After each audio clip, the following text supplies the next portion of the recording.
Hello you guys, I know it has been a little while, but we are back to tell the story of Ilara, a girl with body disorder. It all started when the reflection stared back at Ilara, a distorted mirror of her own self-doubt.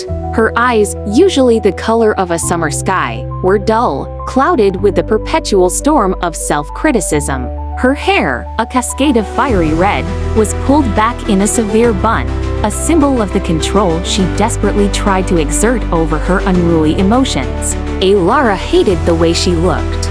She hated the way her hips curved wider than the magazine models. She hated the freckles that peppered her nose like a constellation of imperfections. Most of all, she hated the voice inside her head, the one that constantly whispered insidious lies. You're not good enough. You're not pretty enough. You're not worthy of love.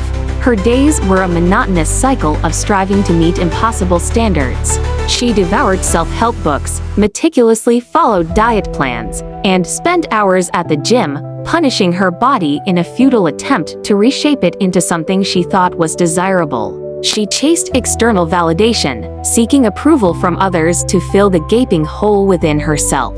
One blustery autumn afternoon, Ilara found herself wandering through the local botanical gardens, a place she usually avoided.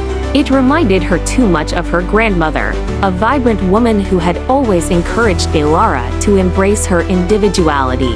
After her grandmother's passing, the gardens had become a painful reminder of what she had lost, of the relentless pressure to be something other than herself.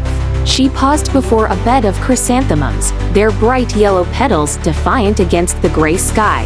An old woman with kind eyes and hands gnarled like ancient trees was tending to them. "They're beautiful," Ilara murmured, surprised to find herself speaking. The woman smiled, a network of wrinkles crinkling around her eyes. "They are, aren't they? But they weren't always this vibrant. They needed nurturing, sunshine, a little patience." Ilara felt a strange pang in her chest. Sometimes, no matter how much you nurture something, it still doesn't thrive. The woman tilted her head, her gaze gentle but piercing. "And sometimes, my dear, you're trying to grow a sunflower in the shade. You need to find the right environment, the right conditions. And most importantly, you need to love it, exactly as it is, without trying to force it into something it's not." Her words resonated with Ilara like a struck chord. She realized she'd been trying to force herself into a mold that wasn't meant for her, denying her own unique beauty and strength. That night, Ilara couldn't sleep. The woman's words echoed in her mind. She pulled out old photographs, her grandmother's vibrant smile, her own laughter echoing through childhood memories. She saw not imperfections, but stories etched onto her face, the map of a life lived. The next morning, she did something radical. She threw out the self-help books, the diet plans, the restrictive clothing that choked her spirit. She went to the botanical gardens and volunteered to help the old woman. Working with the plants, getting her hands dirty, she began to understand the power of acceptance. She learned that each flower, each leaf, each stem was unique and beautiful in its own way. She began to see that the same held true for her. It wasn't an overnight transformation. There were still days when the old doubts crept back in, when her inner critic whispered its venomous lies. But now, she recognized the voice for what it was, a bully. And she learned to fight back, not with hatred, but with kindness and self-compassion. She started to nourish her body with healthy food, not as a punishment, but as an act of self-care. She discovered that exercise could be a source of joy, not an obligation. She let her hair down, embracing its fiery wildness. Slowly, painstakingly, Ilara began to learn to love herself. She learned to appreciate her curves, her freckles, her flaws. She learned to value her strengths, her kindness, her resilience. She stopped seeking validation from others and started finding it within herself.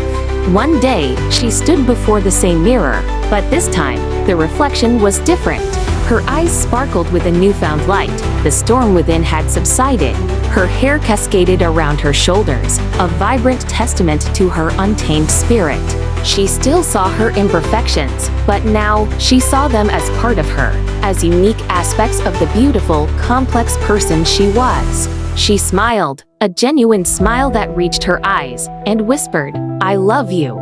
The voice didn't disappear completely. It would probably always be there, a fleeting shadow in the corner of her mind. But now, Elara knew how to silence it, not with force, but with love. She had finally learned to nurture herself, to give herself sunshine, and to bloom, exactly as she was, a rare and beautiful flower in the garden of life. And that, she realized, was the most beautiful thing of all.